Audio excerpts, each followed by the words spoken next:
Voici les thèmes. Aujourd'hui, les plantes toxiques. Escroquerie célèbre.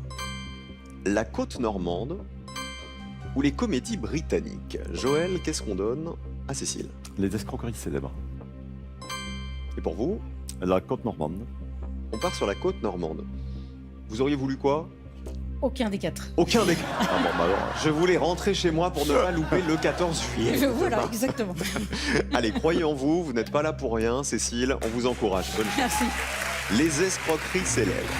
En 1925, quel monument parisien l'escroc Victor Lustig a-t-il vendu à un ferrailleur?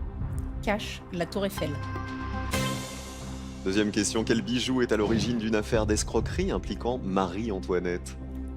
Cache le collier de la reine. Troisième question, à quel canal est lié le scandale politico-financier qui a impliqué le diplomate Ferdinand de Lesseps? Cache le canal de Panama. Non, Suez, c'est l'autre. Trop tard, Trop tard. on n'enregistre pas. Oui, oui. Quatrième question, quel escroc a laissé son nom à l'affaire qui a contribué à la chute du gouvernement français en 1934? Carré. Stavisky, Demara, Caserio, Bock. Stravinsky.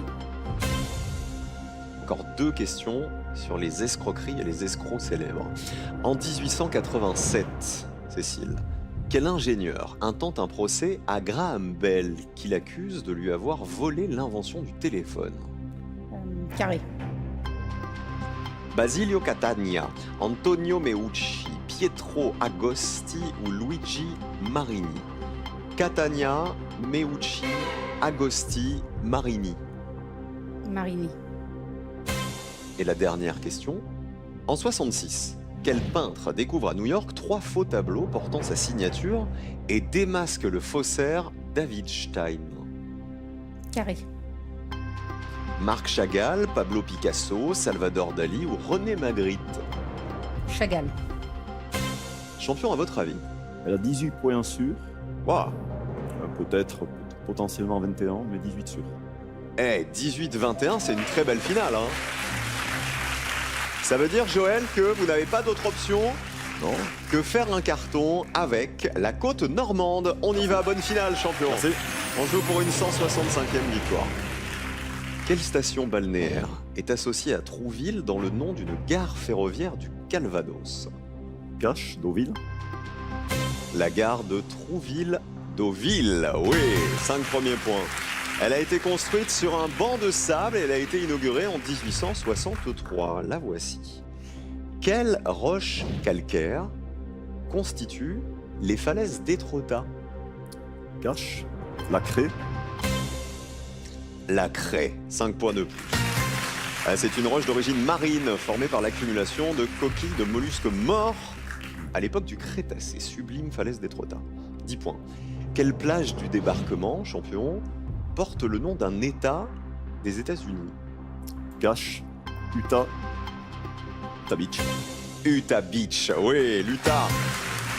L'armée allemande pensait que le débarquement aurait lieu dans le Pas-de-Calais, mais c'est le littoral normand qui a été choisi par les Alliés. 15 points, je rappelle qu'il vous a crédité de 18 ou 21 points.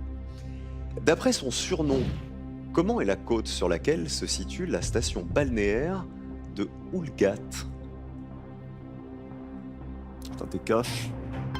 Côte d'Émeraude. La côte d'Émeraude, elle est en Bretagne. Ah, je me suis trompé. C'est la côte fleurie qu'on voulait.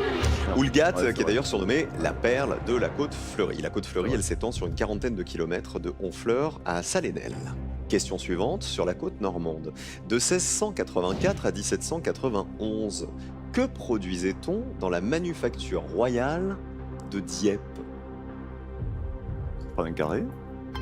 Des miroirs, du sel, du tabac ou du savon?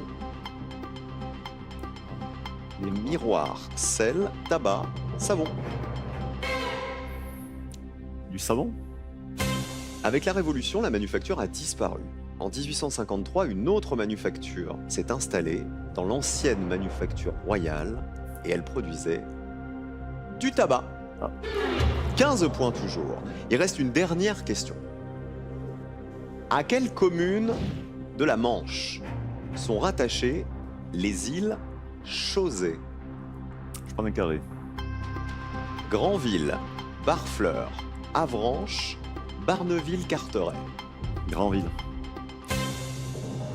L'archipel de Chausey compte plus de 300 îlots. Seule la grande île, à 17 km, est habitée, à 17 km de Granville. Bravo champion, 18 points. Il a un doute sur l'une de vos réponses. Il a dit tout à l'heure, elle a soit 18, soit 21. Si vous avez 18 points, c'est lui qui gagne, parce que vous serez à égalité. Si vous avez 21 points, il y aura une négociation. On a joué avec les escroqueries célèbres et on débriefe. Cécile, bonne chance. En 1925, le monument parisien que Victor Lustig a vendu à un ferrailleur, c'est la Tour Eiffel. 5 points. 18 à 5. Le bijou à l'origine d'une affaire d'escroquerie impliquant Marie-Antoinette, c'est bien un collier. 18 à 10. Une certaine comtesse de la Motte a fait acheter un collier de diamants, soi-disant pour Marie-Antoinette, mais elle a disparu avec le bijou.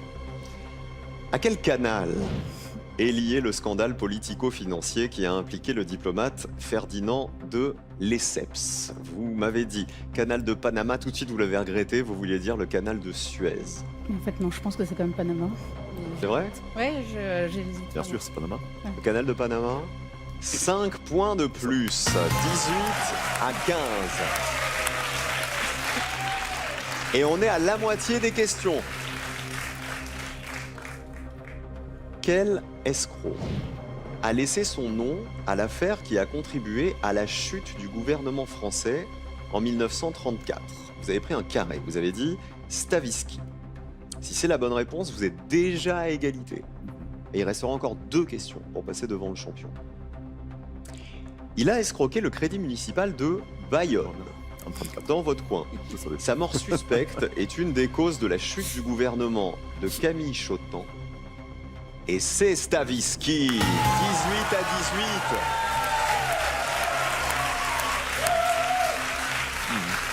18. 2 questions encore. En 1887, quel ingénieur intente un procès à Graham Bell, qui l'accuse de lui avoir volé l'invention du téléphone? Vous m'avez dit Luigi Marini. Si c'est la bonne réponse, vous remportez le défi. Est-ce que vous avez une idée, champion? Il me semble que c'est Meucci. C'est Antonio Meucci. On reste à 18 points. En 2002, cet ingénieur italo-américain a été reconnu par la Chambre des représentants des États-Unis comme l'inventeur du téléphone. 18 à 18, tout se joue sur cette dernière question. En 1966, quel peintre découvre à New York 3 faux tableaux portant sa signature et démasque le faussaire David Stein? Vous avez pris un carré, vous m'avez dit Marc Chagall. David Stein, il a aussi réalisé des faux tableaux de Picasso et de Matisse. Mais est-ce que c'est le cas pour Marc Chagall? Sur cette question, vous n'êtes pas sûr. Non, Joël. je ne sais pas. Si c'est la bonne réponse, vous marquez 3 points de plus et vous aurez donc les 21 points.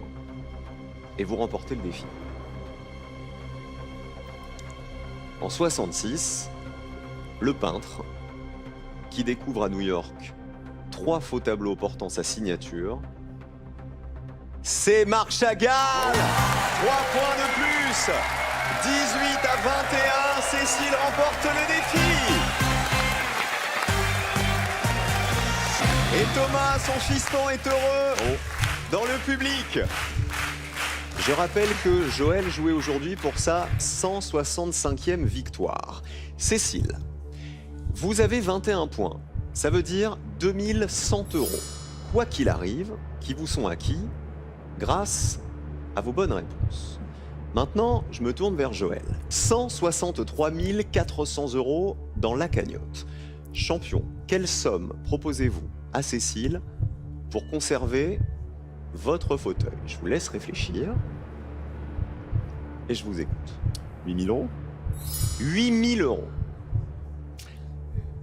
Ce qui vous ferait 10 100 € si vous acceptez l'offre du champion. 2 solutions, Cécile.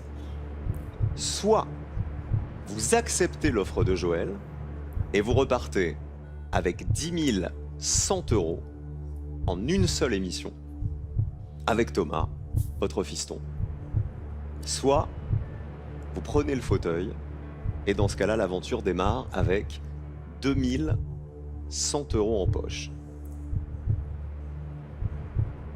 Quelle est votre décision? Joël est un très grand champion.